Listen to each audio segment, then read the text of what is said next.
हिंदी में यूपीएससी की तैयारी से संबंधित प्रोग्राम्स को देखने के लिए सब्सक्राइब करें study IQIAS Hindi. Hello students, उपराष्ट्रपति का पद बहुत महत्वपूर्ण पद होता है। हालांकि कई मामलों में हम राष्ट्रपति के बाद उपराष्ट्रपति को उतना ध्यान देते नहीं, लेकिन अगर संवैधानिक रूप से देखें तो भारत का ये सेकंड नंबर पर आने वाला पोस्ट है। ऑफिस ऑफ प्रेसिडेंस में इसकी रैंक सेकंड होती है।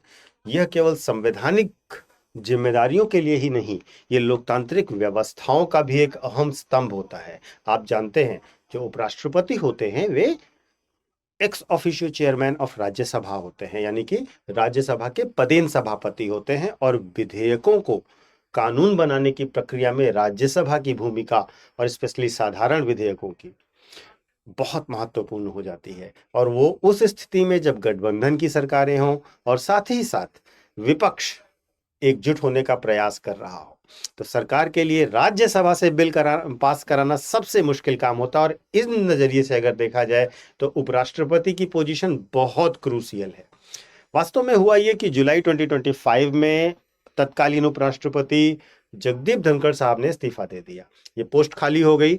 अब एनडीए और यूपीए दोनों के उम्मीदवार इस चुनाव प्रक्रिया में हैं और आज सुबह 10 बजे से वोटिंग शुरू हो गई थी। सबसे पहला वोट, जैसा कि आप सभी जान गए होंगे, प्रधानमंत्री नरेंद्र मोदी ने डाला। उसके बाद पक्ष और विपक्ष के विभिन्न नेताओं ने इस पर वोटिंग प्रक्रिया में मतदान किया। इस प्रक्रिया के साथ साथ हमें यह समझना होगा कि उपराष्ट्रपति के पद पर जीतने वाले व्यक्ति, यानी कि राधाकृष्णन साहब, सीपी राधाकृष्णन साहब का क्या बैकग्राउंड है।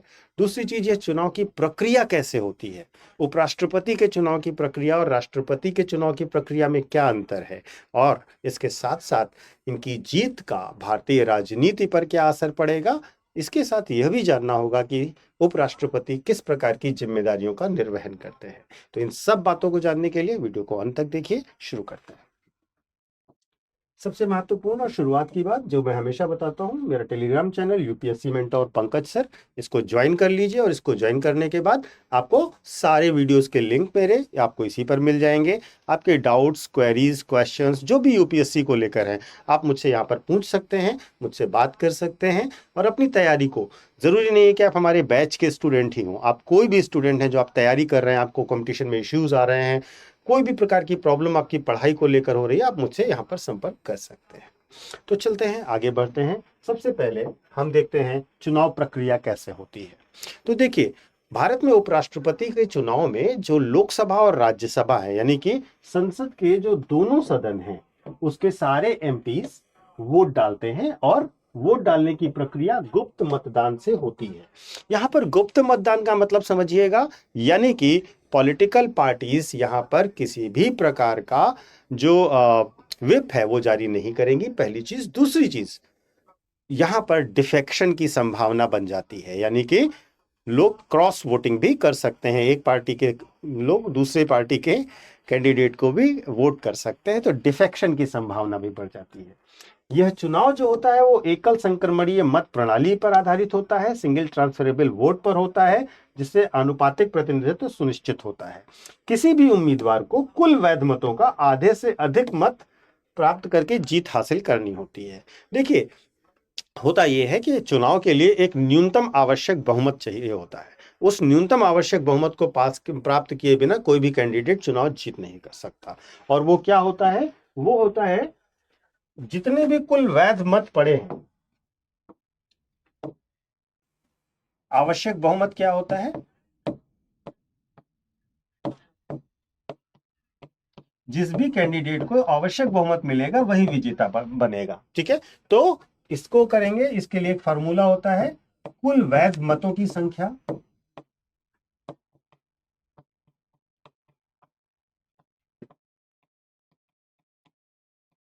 इसको डिवाइड कर देंगे 2 से, और उसके बाद इसमें जोड़ देंगे 1, यानी कि कुल वैध मतों के आधे से अधिक वोट पाने होंगे, तभी कोई कैंडिडेट विनर घोषित होगा। जैसे मान लीजिए कि अभी राष्ट्रपति चुनाव में टोटल वैध मतों की संख्या 781, तो इसको डिवाइड करेंगे 2 से और जोड़ देंगे 1 से। तो इस प्रकार से जो भी कैंडिडेट 391 वोट्स पा जाएगा वो विनर घोषित होगा उपराष्ट्रपति के पद के लिए। तो इस प्रकार से इसमें काउंटिंग होती है और इस प्रकार से इसमें मतदान होता है। अगर हम चुनाव परिणामों की बात करें तो सीपी राधाकृष्णन जो कि एनडीए के उम्मीदवार थे, बीजेपी के लीडरशिप वाली एनडीए के उम्मीदवार थे, वे इस चुनाव को जीते हैं। इससे पहले ये महाराष्ट्र में राज्यपाल के पद पर थे और इन्होंने विपक्षी उम्मीदवार बी सुदर्शन रेड्डी को हराया है। बी सुदर्शन रेड्डी पहले सुप्रीम कोर्ट में जज हुआ करते थे। एनडीए के पास पहले से ही बहुमत था, जीत सुनिश्चित मानी जा रही थी और इस वजह से इसमें कोई बड़ी प्रॉब्लम नहीं आई। जो सीपी राधाकृष्णन साहब हैं, ये साहब ये भारतीय जनता पार्टी के वरिष्ठ नेता हैं। पहले ये लोकसभा के सदस्य भी रहे, वर्तमान में महाराष्ट्र के राज्यपाल के रूप में कार्य कर रहे थे। इनका प्रशासनिक अनुभव और राजनीतिक समझ उनको उपराष्ट्रपति पद के लिए उपयुक्त उम्मीदवार बना रही थी। जबकि अगर हम दूसरे कैंडिडेट की बात करें, जस्टिस बी सुदर्शन रेड्डी की बात करें, ये सुप्रीम कोर्ट के रिटायर्ड चीफ जस्टिस हैं। विपक्षी गठबंधन द्वारा उन्हें उम्मीदवार के रूप में प्रस्तुत किया गया। इनका चुनावी अभियान संवैधानिक मूल्यों और न्यायिक स्वतंत्रता पर केंद्रित था। ये हमेशा संवैधानिक मूल्यों की बात कर रहे थे, न्यायिक स्वतंत्रता की बात कर रहे थे और इसी आधार पर ये कैंडिडेट के तौर पर चुने गए। लेकिन अभी चुनाव परिणाम आ गए और हमारे जो बी सुदर्शन रेड्डी साहब हैं वो हार गए चुनाव और सीपी राधाकृष्णन साहब भारत के उपराष्ट्रपति बन गए।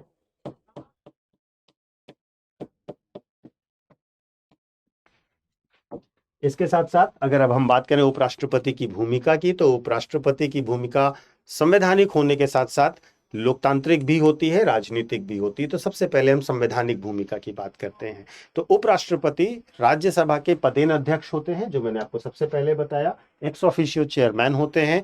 ये संसद का जो उच्च सदन है उसके पदेन अध्यक्ष होने के साथ साथ वहां के चीफ एग्जीक्यूटिव ऑफिसर भी होते हैं, यानी कि संसद में राज्यसभा की कार्यवाही को सुचारू रूप से चलाने की जिम्मेदारी, सदन में अनुशासन बनाए रखना, ये सब उपराष्ट्रपति का काम होता है। वे सदन की बैठकों में जब भी उपलब्ध होते हैं तो उसकी अध्यक्षता करते हैं, उसका संचालन कराते हैं, बहस को नियंत्रित करते हैं और नियमों का पालन सुनिश्चित करते हैं। ध्यान रखिएगा, कोई भी चीज संसदीय नियम या कार्य नियम में है या नहीं है, परंपरा अनुरूप है या नहीं है, इसका निर्णय सदन के अध्यक्ष ही करते हैं।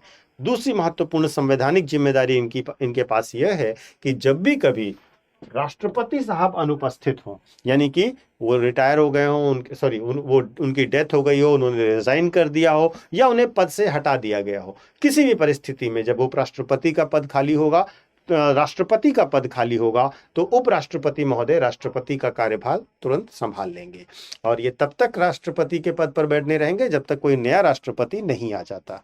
सामान्यतः यह होता है कि 6 माह के भीतर नए राष्ट्रपति का चुनाव करवा दिया जाता है और यह एक प्रकार से देखा जाए तो इनका पद भारत में संवैधानिक स्थिरता को बनाए रखने में बड़ी मदद करता है। उसके साथ साथ सत्ता का हस्तांतरण निर्बाध रूप से होता रहे, यह भी सुनिश्चित करता है।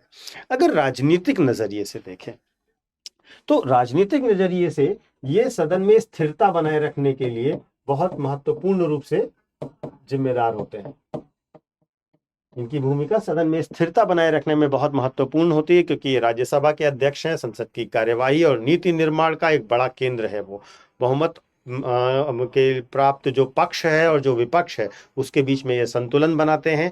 अगर हम बात करें वर्तमान स्थिति में, तो गठबंधन की राजनीति का दौर है, जहां पर उपराष्ट्रपति की भूमिका राजनीतिक रूप से बहुत महत्वपूर्ण हो जाती है। अगर पॉलिटी के क्लास के अतिरिक्त अगर हम थोड़ा सा करंट में इसको ऐड करें तो आप देखेंगे जगदीप धनखड़ साहब को हटाए जाने के पीछे जो कारण, हालांकि ये कारण ऑफिशियल नहीं है, लेकिन जो कारण बताए जा रहे हैं उनमें कहीं ना कहीं आप देखेंगे राजनीतिक कारण बहुत महत्वपूर्ण है।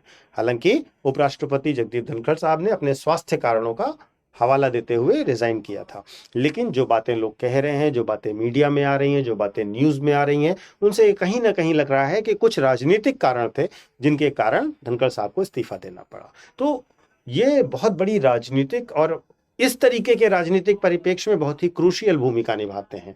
और ये जब जो सीपी राधाकृष्णन की जीत हुई है, इससे ये स्पष्ट हो गया है कि एनडीए की संसदीय ताकत अभी मजबूत है। सरकार की नीतियां और कानून निसंकोच रूप से सरकार पास करवा लेगी, पारित करवा लेगी। राज्यसभा में बिल्स पास कराना सरकार के लिए बड़ा मुद्दा नहीं रहेगा। ये एक बहुत बड़ा पॉलिटिकल मैसेज इस चीज से जा रहा है। अब अगर हम देखें प्रशासनिक मामलों में, तो प्रशासनिक मामलों में भी ये नीति निर्माण के स्तर पर, राज्यसभा में स्थिरता के स्तर पर पारदर्शिता सुनिश्चित करने के लिए और सदन की कार्यवाही को सुचारू रूप से चलाने के लिए भी इनके महत्वपूर्ण भूमिका होती है। तो इस प्रकार अगर हम देखें तो उपराष्ट्रपति का ये जो चुनाव 2025 का है, ये मैसेज क्या दे रहा है? ये मैसेज दे रहा है कि भारत की लोकतांत्रिक प्रणाली में पारदर्शिता है, संविधान के प्रति प्रतिबद्धता है, राजनीतिक संतुलन है, सरकार का बहुमत स्पष्ट है। सरकार की विजय ये स्पष्ट करती है कि सरकार बहुमत में है और अपनी मनमानी, अपनी जो नीतिगत निर्णय हैं उन्हें लागू करवाने और उसको कानून का रूप देने में सरकार निडर होकर के आगे बढ़ सकती है। सीपी राधाकृष्णन की जीत जो है वो सत्ता पक्ष की स्थिरता और विपक्ष की चुनौती दोनों के लिए स्पष्ट रूप से मायने रखती है। तो ये थी भारत में उपराष्ट्रपति के पद की चुनाव की प्रक्रिया, उपराष्ट्रपति के चुनाव के परिणाम और उसके मायने क्या निकलेंगे, इन सब बातों पर चर्चा। अब आगे बढ़ते हैं और कुछ छोटे से अनाउंसमेंट हैं जो आपके लिए करने हैं। हमारा प्रतिज्ञा प्लस बैच आज से शुरू हो रहा है और अब तक जिन्होंने ये क्लास ज्वाइन नहीं की है वो शीघ्र से ज्वाइन कर लें, क्योंकि शाम 6 बजे से इसकी क्लासेस शुरू हो चुकी हैं। इसमें आपको 2026 के लिए, वर्ष 2026 के लिए जो बच्चे यूपीएससी की तैयारी कर रहे हैं उनके लिए गोल्डन चांस है कि वो बहुत मिनिमम फीस पर अपना प्री, मेंस और इंटरव्यू सब कुछ तैयार कर सकते हैं। इस बैच में आपको 18 बुक्स का सेट दिया जाएगा, साथ ही साथ आपको स्टडी मटेरियल, डेली क्लास, उसके पीडीएफ और रेगुलर टेस्ट सीरीज दी जाएगी, मेंस की डेली राइटिंग प्रैक्टिस कराई जाएगी और इसके साथ साथ 1-to-1 मेंटोरशिप भी दी जाएगी। यानी कि आपके पास आपकी पूरी प्रिपरेशन जर्नी में एक मेंटोर अवेलेबल होगा जो कि आपको आपकी पढ़ाई के लिए, आपकी तैयारी के लिए जब भी समस्या आएगी सपोर्ट करेगा, हेल्प करेगा, सलाह देगा और आपका मोराल बनाए रखेगा, जिससे आप अपनी तैयारी को अच्छे ढंग से कर सकें। इसके साथ साथ अगर आप प्री में अच्छे हमारे टेस्ट में मार्क्स लाते हैं तो आपको दिल्ली में रह करके प्री की तैयारी करने का मौका दिया जाएगा, जो कि फ्री ऑफ कॉस्ट होगा। प्री क्वालिफाई करते ही आपको पूरी मेंस की तैयारी दिल्ली में रख कर कराई जाएगी, जो कि फ्री ऑफ कॉस्ट होगा। इंटरव्यू गाइडेंस प्रोग्राम, जो कि हमारे यहाँ के वरिष्ठ जिन लोगों से हमारा टाई अप है, रिटायर्ड यूपीएससी ऑफिसर्स हैं, जो इन सर्विस यूपीएससी ऑफिसर्स हैं, उनके गाइडेंस में आपको इंटरव्यू की तैयारी कराई जाएगी, वह भी फ्री ऑफ कॉस्ट होगा। आपको सिर्फ इस फीस पर ये सारी चीजें मिल जाएंगी। लेकिन ये फीस कब मिलेगी, ये बड़ा मुद्दा है। यह फीस तब मिलेगी जब आप पीके लाइव कोड का इस्तेमाल करेंगे। आप कोशिश करें कि जब भी कभी आप स्टडी IQ IAS का कोई भी बैच ले तो आप पीके लाइव कोड का इस्तेमाल करें। एक बात और ध्यान रखिएगा कि हमारे बैचेस पर जो भी डिस्काउंट आपको मिल रहा है वो सारा का सारा डिस्काउंट केवल और केवल 12 सितंबर 2025 की रात 11 बजे तक ही मिल रहा है।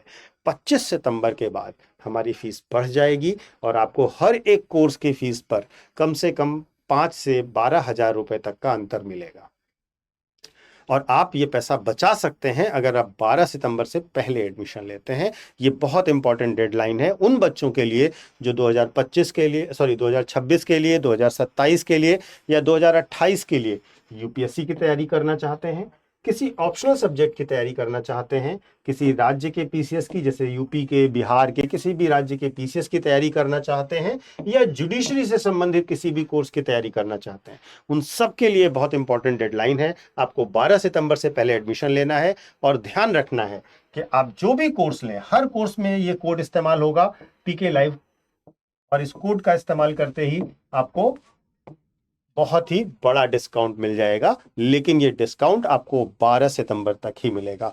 इन केस अगर आपको किसी भी बैच को लेने में, किसी भी कोर्स को लेने में कोई भी डाउट आ रहा है, कोई भी क्वेरी हो रही है, तो आप हमारे ऐप पर विजिट कर सकते हैं, हमारी वेबसाइट पर विजिट कर सकते हैं, नीचे फ्लैश हो रहे नंबर पर भी आप कॉन्टैक्ट कर सकते हैं। और उसके साथ साथ आप हमारे टेलीग्राम चैनल से जुड़े हुए हैं, वहां पर आप पर्सनल मैसेज करके भी हमसे बात कर सकते हैं। मैं आपके सारे डाउट्स को क्लियर करूंगा। थैंक यू सो मच, धन्यवाद। स्टडी IQ IAS, आपका सिलेक्शन हमारा मिशन।